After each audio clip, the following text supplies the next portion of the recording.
Saturday that, Saturday yun. September. 19, oo. Pwede natin sama si dalawa. Pwede yung isa tagabantay. O community din. Or kami, kayo miss out. Tayo yung mga taga-tagat. May isang adult, may isang sasama sa'yo na magbitbit.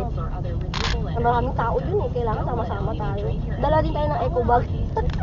Tapos mag-ano ka lang, vlog. Bina-vlog ka lang ng iba dyan. May iba naman, may uniform din. Good for 3 na yung uniform na yun eh. Sweet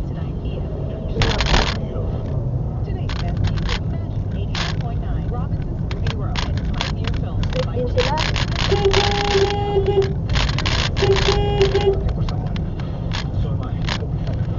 Dami nga puti.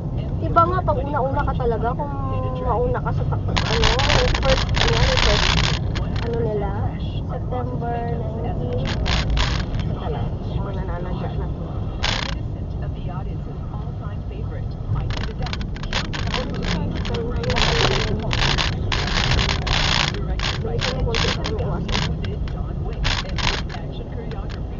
Wala mabubunda. Ang bibilis ako. 7 p.m. at Robinson's Movie World Galleria Cinema 1. Buy tickets online at Magic 899 Facebook. The Furious in cinema July 1. Feel the music up close, personal, and real. Catch Nightlife, where your favorite artists step into the Magic Studio and strip it down with raw, soulful live performances. No filters, no frills, just pure talent. Change your nightlife. Choose Nightlife. Every Thursday, 7 p.m. Only on Magic 89. Best of 2Ks, Ks, and a little bit of today. All Hit Saturday. All Hit Saturday here on Magic 89.9. You're on the Junior Jock Show. What's up, ladies and gents? Here with JJ Mickey here. I'm going to be keeping you guys company all the way till 6 p.m. We got a lot in store for you guys. Playing you some of our favorites from the Y2K up to 2019 through the rest of the day. And I got a lot of news coming up for you guys. So I hope you stick around and stay tuned. That's 89.9 on your radio, your stereo, your radio dial. And we're also live on kick.com/magic899TV. Saying hi to a bunch of people on the live stream. Hope you guys are having a great Saturday afternoon so far. But for those of you who are on the road, I do want to remind you guys to stay safe because it is crazy traffic out there today.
Nagka-card kayo, nakaka-card, pwede yung card. Apo, Send card. card.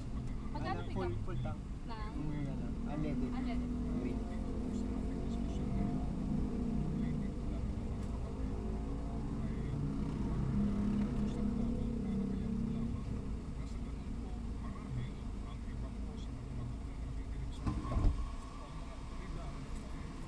Sir, safety reminder sa mga po, sir, tayo 00 gas 91 po full tank. Matic lang, sir. Matic lang.